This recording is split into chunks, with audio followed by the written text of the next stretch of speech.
Hi everyone, let's analyse chart of Nifty. And आज Sensex का भी चार्ट देखेंगे और देखेंगे कैसे थोड़ा सा डिफरेंट है सेंसेक्स का चार्ट जो निफ्टी से है। सो जो लास्ट वीक हमने बात करा था उस टाइम पे जो वीकली क्लोजिंग हुई थी वो इस लेवल के आसपास हुई थी।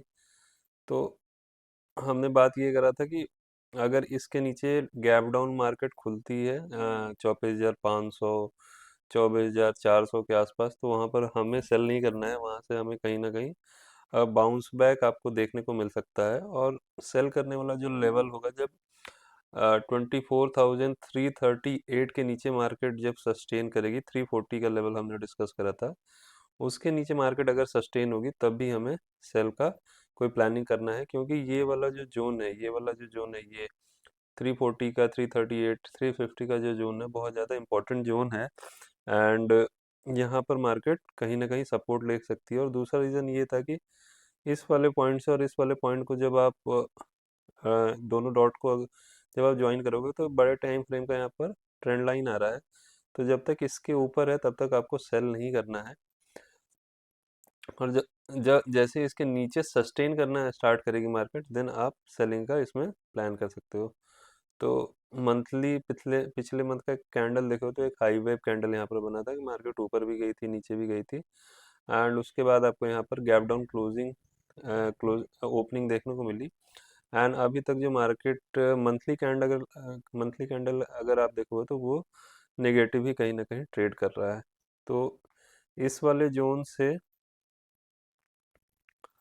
इस वाले जोन का अभी तक का करेक्शन आप देखोगे तो लगभग 7 से 8% के आसपास का करेक्शन हुआ है। अब सबसे इम्पोर्टेंट आपको देखना क्या है,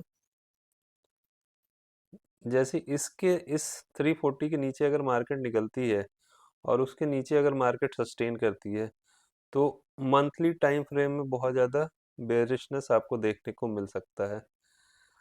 ये वाला जो जोन है बहुत ज़्यादा इंपॉर्टेंट जोन है, क्योंकि बहुत ज़्यादा इंपॉर्टेंट स्विंग लो है ये वाला देखोगे। बट अगर इसके नीचे अगर मार्केट सस्टेन करती है, हो सकता है कि मार्केट नीचे आए और यहाँ पर फेक ब्रेक डाउन करके ऊपर जाए। अगर मार्केट इसके ऊपर निकलना स्टार्ट करेगी तो ये भी चांसेस हो सकते हैं कि मार्केट दोबारा से अपने इस वाले जोन में हाई के पास पहुंच जाए।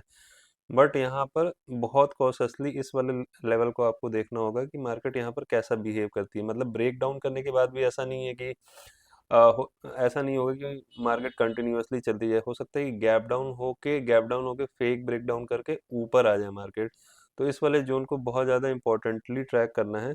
इस वाले जोन के नीचे अगर मार्केट रहती है तो there is very high probability कि मार्केट 22,500, 600, 22,000 के जोन में मतलब आ सकती है।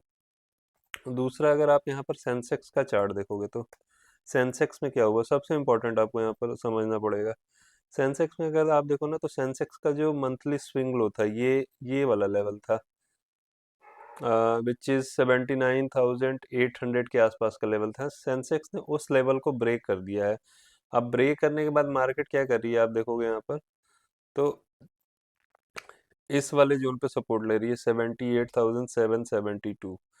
तो जब तक सेंसेक्स इस वाले लेवल के ऊपर सस्टेन कर रही है 78,772 या 600, तो इसके ऊपर है, तो मार्केट हो सकता है कि अपसाइड में रैली अपनी कंटिन्यू कर ले। बट अगर ये वाला जो सेंसेक्स का अगर ब्रेक होता है तो सेंसेक्स में आपको 71,400 या ये वाला जोन आपको 72,665 के आसपास का जोन आपको देखने को मिल मिल सकता है। तो सबसे इम्पोर्टेंट यहाँ पर ये देखना है कि ये ब्रेक डाउन करने के बाद मार्केट इसके नीचे लोअर लो बनाना चाहिए।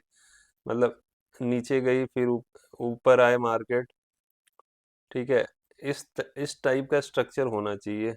हो सकता है कि ये ब्रेक डाउन हो तो तेजी से फॉल हो सकता है।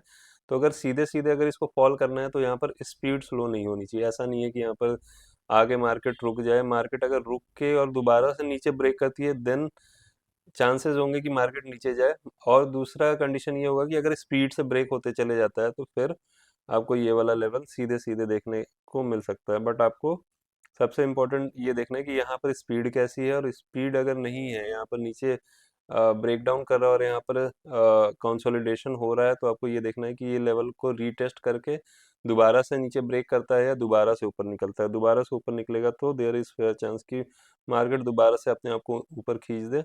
बट अगर नीचे जाता है तो ये वाला लेवल आपको देखने को मिल जाएगा। सेम एज निफ्टी आपको देखना है, निफ्टी में भी अगर ब्रेक डाउन होता है तो यह स्पीड से नीचे आ जाए, ठीक है। अगर स्पीड से नीचे नहीं आती है तो यहाँ पर अगर नीचे जाके फिर दोबारा से रीटेस्ट करके और दोबारा से फिर से ब्रेक करे तो ये आपको नीचे की साइड दिखा सकती है। अगर फेक ब्रेक डाउन करके दोबारा से यहाँ पर आ जाए, इस लेवल के ऊपर आ जाए और दोबारा से ऊपर कंटिन्यू कर दे, तो देर इज चांसेस कि ऊपर भी मार्केट निकल जाए। तो यहाँ पर रिस्क टू रिवॉर्ड रेशियो बहुत अच्छा है, मतलब अगर आप देखते हो तो चार्ट के पर्सपेक्टिव से, तो ये है। आप थोड़ा सा डाउ जोन्स के बारे में बात करते हैं। डाउ जोन्स के बारे में देखोगे तो डाउ जोन्स जो है फिलहाल जो है ये चैनल, इस चैनल के उसमें चल रहा था, एक चैनल में ट्रेड कर रहा था डाउ जोन्स। अगर देखो तो वीकली चार्ट, आप मंथली चार्ट देखो, मंथली चार्ट में आप देखोगे तो यहाँ पर एक शूटिंग स्टार कैंडल बना और यहाँ पर सबसे इंपॉर्टेंट आपको ये देखना है कि यहाँ पर ऊपर विक्स बन रहे थे हर मंथली कैंडल में। लास्ट 3 मंथ या 4 मंथ से देखोगे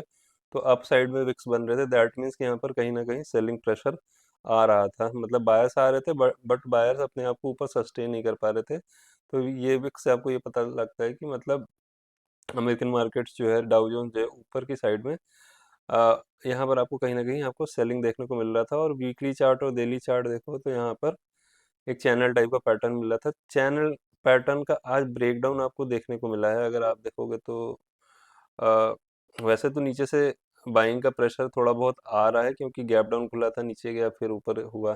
तो अगर डाउ जोन्स इसके ऊपर नहीं आता है विच इज़ 48,463, तो इसके लिए भी ऊपर सस्टेन करना बहुत ज़्यादा मुश्किल हो जाएगा। अगर इसको बुलिश रहना है, जो कि अपना इंपॉर्टेंट स्विंग लो ये सारी चीज़ें ब्रेक कर चुका है, ये वाला जो है 48,463 और ये वाला चैनल का पैटर्न भी इसने ब्रेक डाउन कर दिया है।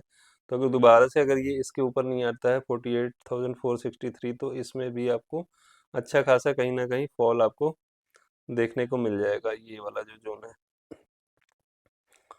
ठीक है।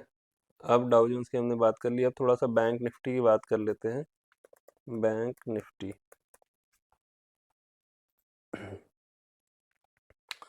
बैंक निफ्टी में देखोगे तो बैंक निफ्टी ने भी अब जो है अंडर परफॉर्म करना कहीं ना कहीं स्टार्ट कर दिया है। तो बैंक निफ्टी का एक वीकली ले लो, डेली ले लो, एक इम्पॉर्टेंट ट्रेंड लाइन यहाँ पर बन रहा था। इस वाले पॉइंट से इस वाले पॉइंट को ज्वाइन करोगे तो इस वाले ट्रेंड लाइन को भी मार्केट ने ब्रेक कर दिया है। और जहाँ से मार्केट को इस वाले जोन से, जहाँ पर यहाँ से ब्रेकआउट मिला था, उस वाले ब्रेकआउट जोन में आ चुका है। तो बैंक निफ्टी भी कहीं ना कहीं मेक और ब्रेक लेवल पे है। अब इसमें आपको देखना क्या है, डेली चार्ट में देखोगे तो यहाँ पर 200 डीएमए आ रहा है और 200 डीएमए के साथ साथ यहाँ पर वीकली का लोअर बैंड भी आ रहा है। तो अगर बैंक निफ्टी को भी अगर यहाँ से बाउंस लेना है या ऊपर की साइड सस्टेन करना है तो इस वाले लेवल को मतलब सस्टेन नहीं करना चाहिए। इसको ब्रेक कर सकता है 100 पॉइंट, 150 पॉइंट से ब्रेक कर सकता है, बट ब्रेक करने के बाद अगर यहाँ पर बैंक निफ्टी सस्टेन करता है तो फिर बैंक निफ्टी में आपको लो नीचे की साइड के भी लेवल देखने को आपको मिल सकते हैं। 55,900, या अगर इस जोन में आता है तो फिर इस जोन में भी आने की प्रोबेबिलिटी बहुत ज़्यादा बढ़ सकती है। तो बैंक निफ्टी का जो लेवल है 57,400, ये सारे जोन्स जो है आपको बहुत ज़्यादा इम्पोर्टेंटली ट्रैक करने हैं कि मार्केट यहाँ पर कैसा बिहेव करती है। वॉर के न्यूज़ और काफ़ी सारी चीज़ें बीच बीच में रह रह के बहुत सारी चीज़ें, बहुत सारे न्यूज़ आ रहे हैं, तो मार्केट उन न्यूज़ के बेस पे रिएक्ट कर रही है। तो न्यूज़ को भी आपको ट्रैक करना बहुत ज़्यादा इम्पोर्टेंट हो जाता है। तो अभी जो निफ्टी है, सेंसेक्स है, बैंक निफ्टी है, ये अपने बहुत ज़्यादा क्रूशियल जोन पे आ चुका है, ठीक है। अब यहाँ से हो सकता है कि ऊपर भी चला जाए और यहाँ से हो सकता है कि नीचे भी चला जाए। तो आपको बहुत ज़्यादा ध्यान से यहाँ पर आपको ट्रेड करने की ज़रूरत है। यहाँ पर अगर आप देखो तो बैंक निफ्टी ने, जो हमने बात करा था 338 का, तो बैंक निफ्टी में जो बात करा था लास्ट वीक, जो हमने बात करा था 338 का जोन हमने बहुत ज़्यादा इंपॉर्टेंट बनाया था। तो जो लो लगा इस वीक का 305 का लगा, और 300 का 5 का लो लगने के बाद मार्केट ने जो बाउंस लिया वो 842 के आसपास पे 500 पॉइंट का बाउंस आया। एंड आज जो क्लोजिंग मिली है डाउन साइड में मिली है, तो ये वाला जोन बहुत ज़्यादा इंपॉर्टेंट बन जाता है। 24,400, 300, 350 का जोन ये बहुत ज़्यादा इंपॉर्टेंट बनेगा। अब यहाँ देखते हैं कि मार्केट कैसा बिहेव करती है। लोअर लो बनता है, गैप डाउन होता है, तो यहाँ पर आपको बहुत ज़्यादा इंपॉर्टेंट है यहाँ पर देखना। और अगर नीचे ब्रेक करती है तो मार्केट नीचे की साइड में कंटिन्यू हो सकती है। अगर यहाँ से कंटिन्यू होती है तो मंथली में ऑलरेडी अगर आप आरएसआई देखोगे तो आरएसआई में कहीं ना कहीं मोमेंटम टूट चुका है। लास्ट टाइम जब फॉल हुआ तो इस वाले लेवल से आरएसआई आप देखोगे तो 52 के आसपास से रिवर्स हुई थी। तो अगर यहाँ से दोबारा से ब्रेक करता है तो हो सकता है कि यहाँ पर अच्छा खासा फॉल देखने को मिले। एंड वीकली का आरएसआई जो है 40 के आसपास है। अगर यहाँ से वीकली आरएसआई में ब्रेकडाउन मिलता है तो वीकली चार्ट में आपको मोमेंटम आपको यहाँ पर देखने को मिल सकता है। ठीक है, ओवरऑल ट्रेंड भी देखोगे तो एमएससीडी के अकॉर्डिंगली ट्रेंड जो है निगेटिव है। एंड वीकली के अकॉर्डिंगली भी अगर देखोगे तो निगेटिव है, एंड डेली के अकॉर्डिंगली भी निगेटिव है। तो ये जोन्स आप इम्पोर्टेंट मार्क कर लो और उसके अकॉर्डिंगली आप देख सकते हो कि क्या होना चाहिए आने वाले टाइम में। So this is all about Nifty, bank Nifty and Dow Jones का भी हम थोड़ा सा डिस्कशन कर लिया। तो thank you so much everyone.